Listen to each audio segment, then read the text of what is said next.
I'll say it plain. The acquisition of Nazi Party member Werner von Braun was not the most heinous action NASA ever committed.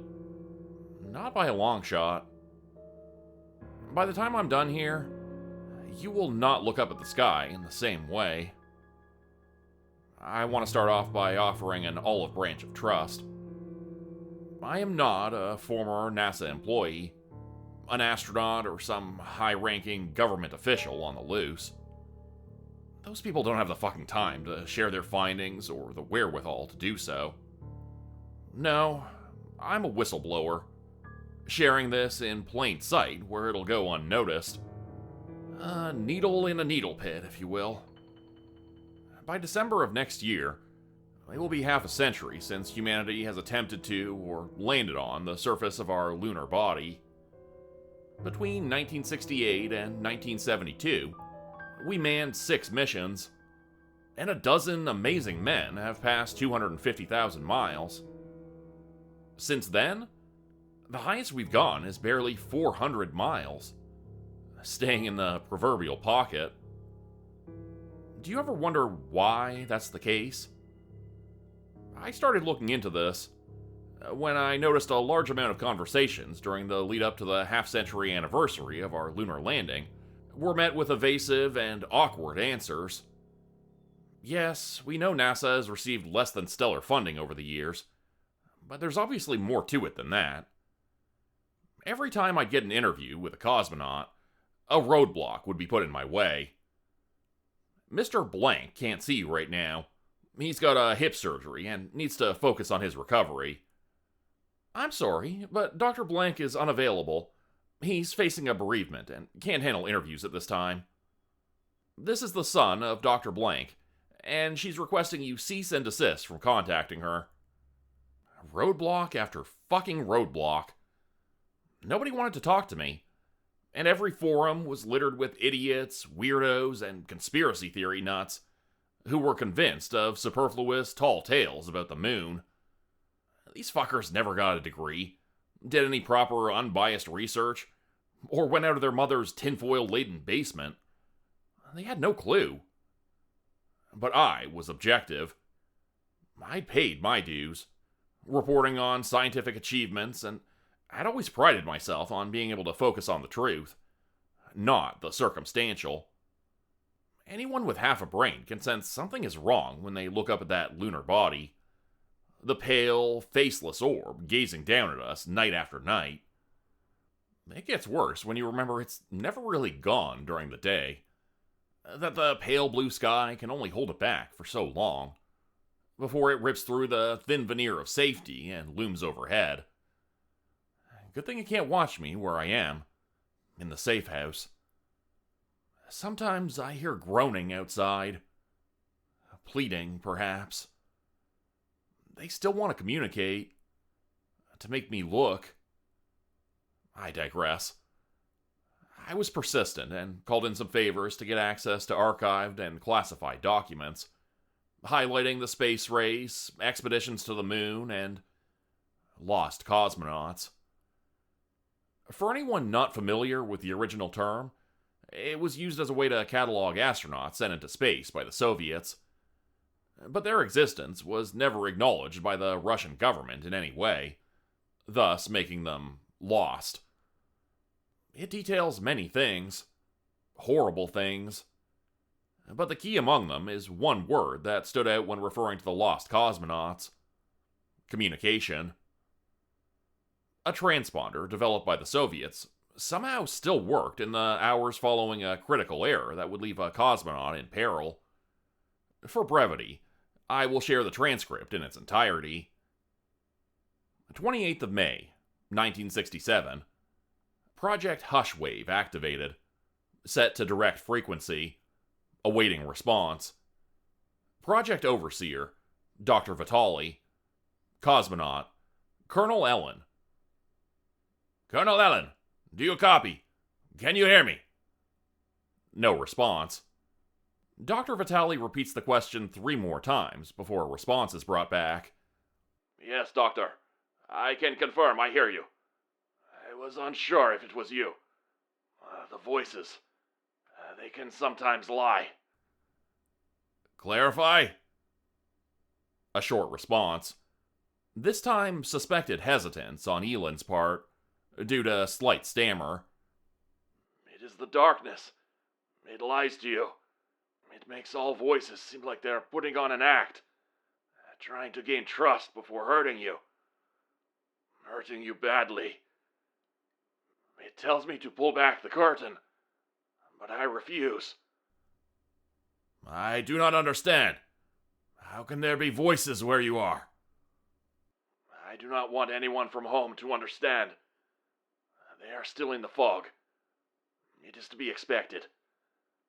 I am here to protect that sanctity. It is my job as a cosmonaut. For all of you. For the motherland? No. For all of you. Let's review from earlier. Your mission to Luna was successful. You'd landed and were due for takeoff. You said you needed fixing the controls on Morozov 4 before a navigational issue caused the complete failure of power. Yes. And you have reported no way of returning home. Yes. Comrade, forgive the bluntness, but you do not seem to be concerned about this. Are you not worried of death? You have been up there for 48 hours. We estimate you will be dead in another day, maybe slightly more. We cannot reach you in time. There is a longer than usual pause. A small scratching sound can be heard. Doctor, you are a far more intelligent man than I. And I have things I wish to know before, well, you know. So I wish to ask you 3 questions before our time is up. I will provide any information you require in return. Of course. What do you see around you? Anything of note? Nothing. Darkness. Pure, welcoming darkness. Doctor, do you believe in God? I know there is much talk of one. Do they exist? I do not know. How are you feeling? Is there anything else you can tell us? I feel fulfilled. I am protecting. The voices keep trying to make me pull back the curtain, but I am strong. I cannot tell you anything you do not already know. The rest, I could not if I tried. Do you believe in people? Of course, Elin. We are strongest together. Greatness comes from perseverance and from our collective vision. Why? Fervent laughter ripples through the transmitter. It does not match the vocal patterns of Colonel Elin. Comrade, what was that? Are you well? That was one of the voices. They found your answer amusing, Vitali. Do you want to see what's behind the curtain? Is your desire to make the motherland strongest worth losing your soul? There is a long pause. Heated discussions between Dr. Vitali and his superiors, as whispering can be heard from Elin's side. What kind of question is that, Elin? You have limited time and resources, yet you waste it with such strange questions. I'm sorry, Doctor. The time up here, the silence, the darkness, it is not meant for mortal men. My wife, my son, please pass them a message. It may be the most important message I'll ever send. Of course. What is it? Another long pause. This time, soft weeping can be heard from Elin's microphone, as a low humming grows louder in the background. His voice drops to a whisper. Komarov died screaming and burning. But at least he was embraced by the earth. I will not get the chance. Tell Masha, my boy, Don't look up at the moon. Transmission concluded. Future attempts to reach Colonel Elin were unsuccessful, and he was presumed dead on May 30th, 1967. This, on its own, is disturbing. It's been posited before that insanity can come in prolonged darkness and silences. Imagine looking around you. A desolate rock with darkness stretching in every direction. The only piece of hope is a colorful orb that you will never get to see. But it doesn't end there. This is simply the prelude to what they found. Something is calling to me from outside the bunker. But it's a clear night tonight, and I know better. Nothing more to do right now than carry on, right? The Soviets would launch a final expedition on August 12, 1971.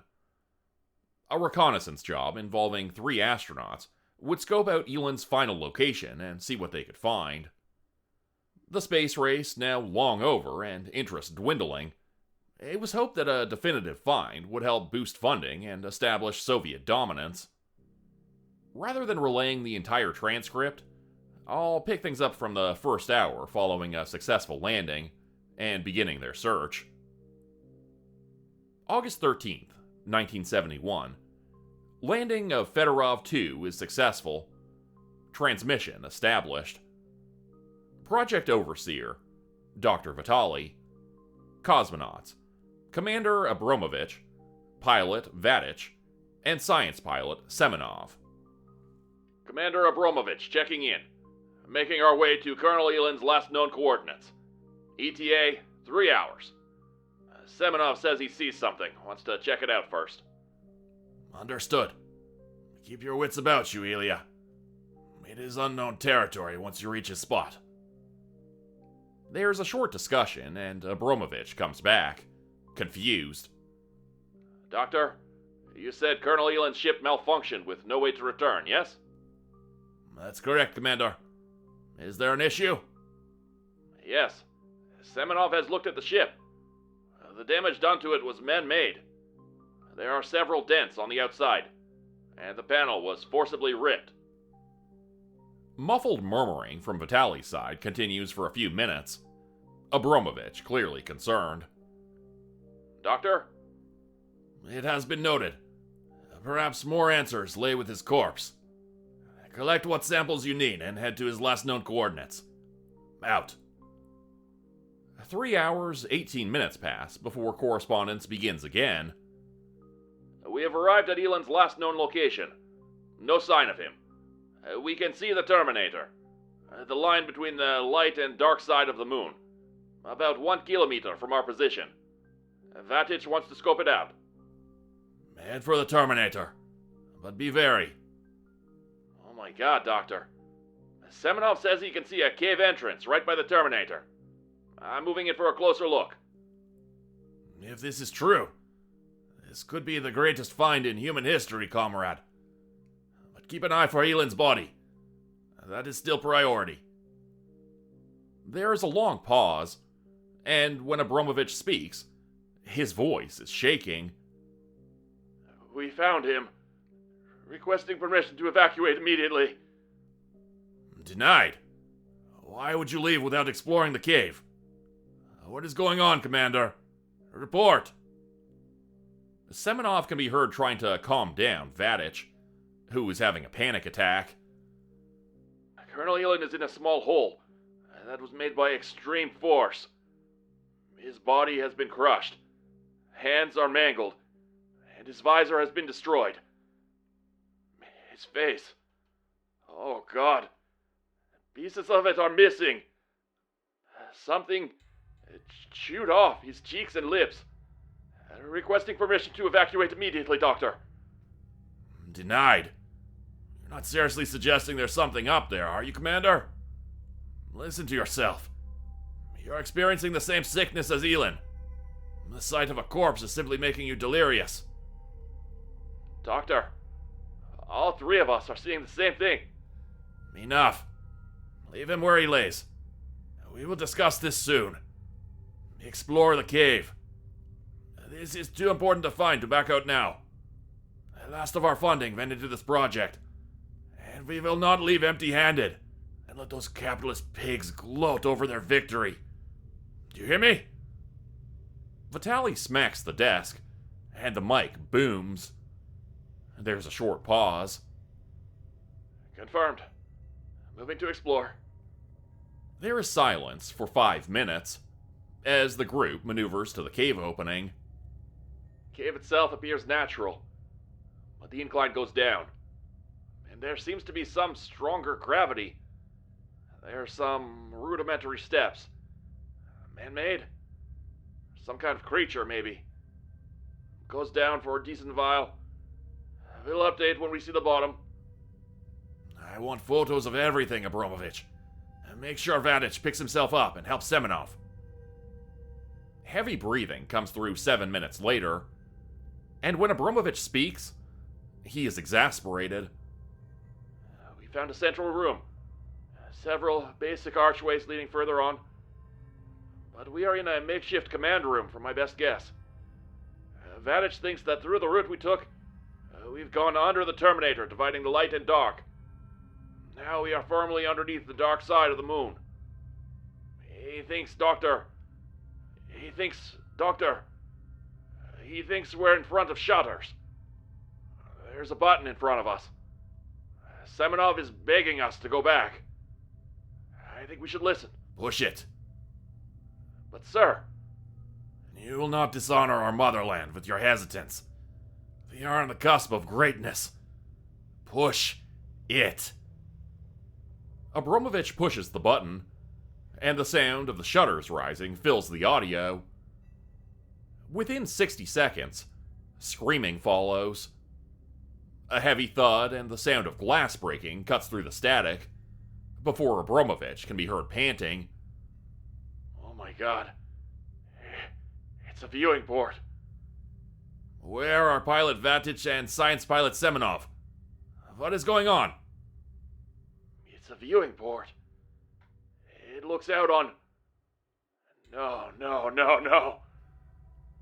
Abramovich is still panting, assumedly going back up the stairs and on the verge of tears. A mixture of crying and manic laughter. Vitaly is undeterred, but clear stress is in his tone. Commander, I need a report. Pull yourself together. When we looked out, Semenov started yelping, scratching at his visor. When that didn't work, he volleyed his head into Vatich's till the visor cracked. He continued while I got away. I didn't look for as long as either of them did, but I saw enough. It looked out at... Oh my God. My fucking God in heaven. Where are we? Where are we? Is this a zoo? Doctor, what did you not tell us? I do not understand. What are you saying, Commander? You lying fucking pig. You sack of shit. You knew there was something up here. You sent us out to die just like Elin, didn't you? You old fuck. Sending the young to do what men like you never could. Abramovich's tirade continues for several minutes. Words and behaviors he had never exhibited in his psych evaluation coming out. Vitaly sounds genuinely unsettled by some of the things he's saying. Commander, we only had an idea of what was there. We did not know for sure. We still do not know. You haven't told us. Please, for the motherland, for those we've lost, tell me what you saw. The angry shouting stops, and a low rumble permeates through the transmission. Abramovich laughs and cries. It is hard to distinguish which is dominant. What is waiting for us? What are they watching for? There's a guardian here. It was asleep until Elin woke it up by getting too close. It wants to make sure we never found out the truth. Oh God, never see my family again. My home. The rumble begins to cause crackling in the audio, and for a moment, another voice comes through. It is Colonel Elin. The darkness is good, safe, comforting. We do not need to see what is behind the curtain, behind the fog. Do not look at the moon. For the first time, Vitaly is emotionally distraught. He is shaking, and his lip quivers as he manages to utter one word. Why? It's a terrarium. Something is watching us. Transmission ended. Several days after this, Vitaly was found dead in his home by a self-inflicted gunshot wound. A telescope still propped by his window. A simple note by his bedside said, "It blinked." And in that moment, I glimpsed madness. In January 1975, an event would occur that would encourage all involved parties to unilaterally agree that the moon should never be visited again. Various excuses of lack of funding, interest, resources, and so forth have been put forward. All have validity in them, but they hide the truth. The reason? I'm telling you all now. The reason I'm in my bunker and will stay here until the danger passes. I don't even know how long it's been. Much like the cosmonauts, I'm in my own void. Disconnected from light and other contact. The voices I create are the only company I have. Maybe that's how Elin felt when he realized what secrets were kept here, and how important it was that he never took them back home. Perhaps anyone who stares at it for too long, on unguarded nights, is vulnerable. It brings with it an ugly glow. Its secrets laid a little too bare for normal minds to grapple with, encouraging them silently to behave unusually, like an experiment. Which is apt when you consider the words of Abramovich and Elin together, the statement and the question.